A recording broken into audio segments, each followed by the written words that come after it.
मित्रों, आंधी आ रही थी। तेज हवा के झोंके ने गुलाब के फूल को धरती पर ला पटका।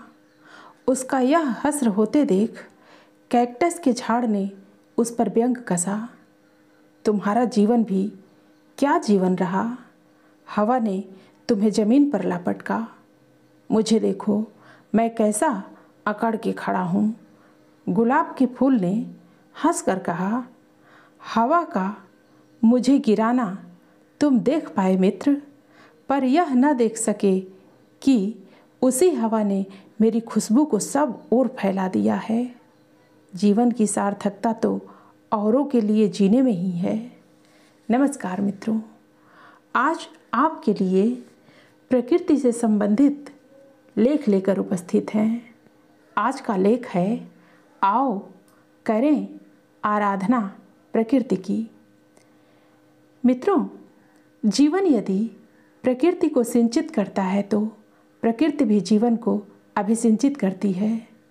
जीवन यदि प्रकृति को पोषित करता है तो प्रकृति भी जीवन को पोषित करती है। जीवन और प्रकृति के बीच का यह संबंध तब तक अटूट, अक्षुण्ण एवं अखंड बना रहता है जब तक प्रकृति भी पोषित होती है और जीवन भी सुरक्षित, संरक्षित एवं विकसित होता है। इस संबंध में जहाँ भी व्यतिक्रम पैदा होता है वहीं संबंधों की डोर टूटने बिखरने लगती है और प्रकृति विक्षुब्ध हो जाती है तथा जीवन संकट में पड़ जाता है। यही कारण है कि आज प्रकृति विनाशक हो उठी है। जो महालक्ष्मी बनकर सौभाग्य की सृष्टि करती थी, जो महासरस्वती बनकर बोध का वरदान देती थी, वही महाकाली बनकर विनाश लीला रच रही है। प्रकृति की कोख से ही जीवन के सभी रूप अंकुरित होते हैं। जीवन के विविध रूप जैसे पादप, वनस्पति, जीव जंतु एवं प्राणियों के रूप में सभी प्रकृति की कोख से ही जन्मते हैं। कोई भी ऐसा नहीं है जो प्रकृति से परे एवं पार हो। प्रकृति ही जीवनदात्री माँ है। सभी को प्रकृति ने बिना भेदभाव के जन्म दिया है।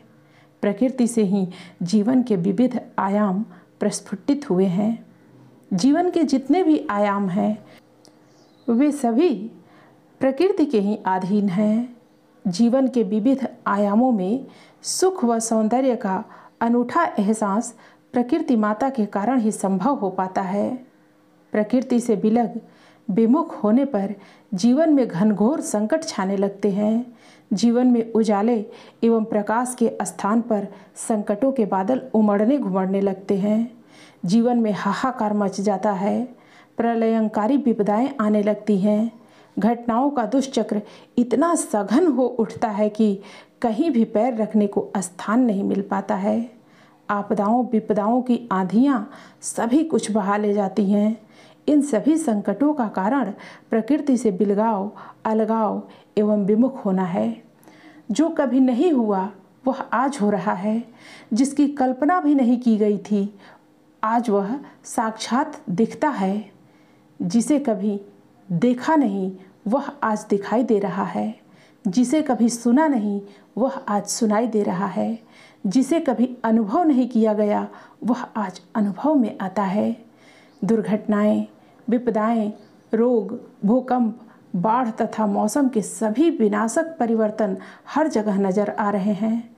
दुख में जीवन असह्य हो उठा है और दुर्भाग्य की बाढ़ सी आ गई है।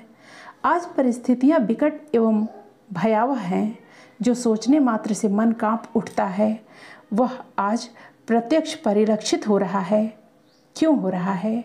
बस जगन माता की समझदार संतान मनुष्य की नासमझी के कारण। जिसे जगन माता ने जीवन के सुख व सौंदर्य में निरंतर वृद्धि का दायित्व सौंपा था, वही जीवन में दुख और दुर्भाग्य बढ़ा रहा है। और इसी कारण जग जननी माँ को उससे कुपित होने की आवश्यकता आन पड़ी है।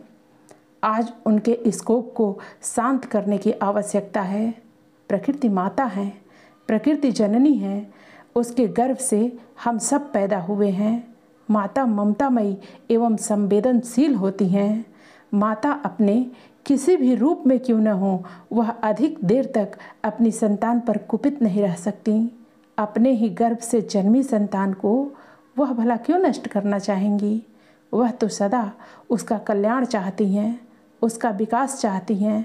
उसका कोप तो बस उसकी संतान मनुष्य को सीख देने के लिए होता है, उसे नींद से जगाने के लिए होता है।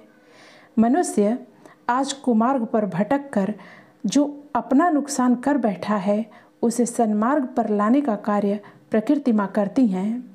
वह कभी नहीं चाहती हैं कि उसकी संतान अपनी माता से विमुख हो जाए, पतन के मार्ग पर चली जाए। इसलिए वह उसे विभिन्न माध्यमों से सीख देकर फिर से स्वयं की ओर उन्मुख करने के लिए प्रयत्नशील रहती हैं।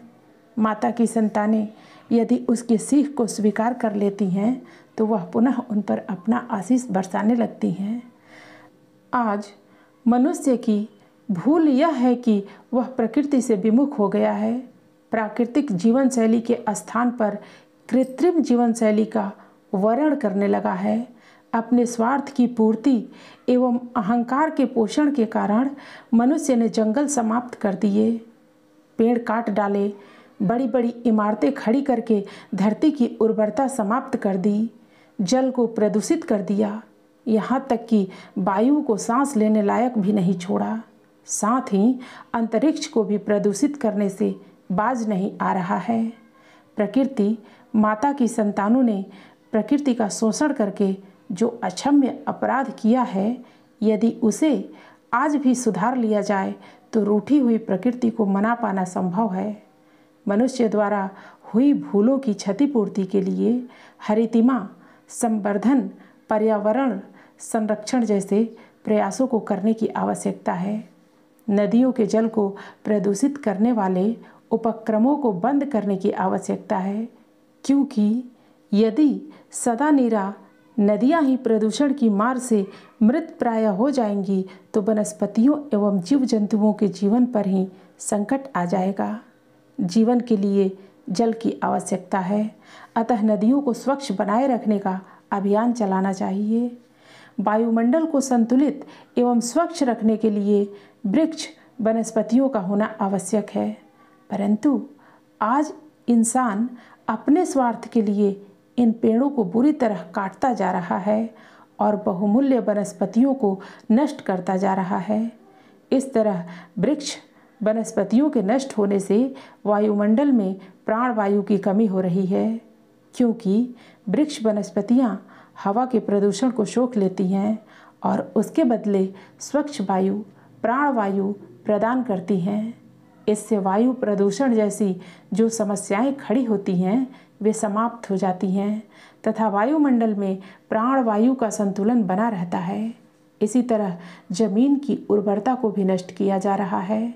जमीन फसलों के रूप में सोना उगलती थी, आज उसे रेत, बजरी एवं सीमेंट के द्वारा पत्थर किया जा रहा है। इससे उर्वर जमीन बंजर बनती जा रही है। उपजाऊ जमीन में शहर नगर बसते जा रहे हैं। इससे भी असंतुलन पैदा हो गया है। पर्यावरण को क्षति पहुंचाने का मतलब है कि प्रकृति को नष्ट करना। पर्यावरण को बचाने का तात्पर्य है प्रकृति के प्रति कृतज्ञ होना और उसकी कृपा दृष्टि प्राप्त करना। प्रकृति की संतान इसी तरह अपनी भूलों को सुधार सकती है और इन भूलों को सुधारने से ही प्रकृति संतुलित होगी एवं अपनी संतानों के ऊपर आशीष बरसाने लगेगी। इस तरह वह उन पर पुनः सुख व सौभाग्य के वरदान लुटाने लगेगी। इसी विधि से प्रकृति माता की स्तुति की जा सकती है, उसे प्रसन्न किया जा सकता है। आज युग की मांग है कि प्रकृति को माता मानकर उसका पोषण किया जाए, उसको नष्ट होने से बचाया जाए तथा उसके विकास के लिए यथोचित प्रयास किए जाएं। संरक्षित एवं सुरक्षित प्रकृति ही हमारे जीवन को अभिसिंचित कर सकती है, जीवन को पुष्पित एवं पल्लवित कर सकती है। प्रकृति और जीवन के इन संवेदनशील संबंधों को फिर से जीवंत करने की जरूरत है, ताकि किसी भी आसन्न संकट तथा आपदा विपदा से बचा जा सके। इस प्रकार प्रकृति को पोषित किया जाए तो जीवन स्वतः ही पोषित हो जाता है और जीवन में सुख, समृद्धि एवं शांति का समावेश हो जाता है।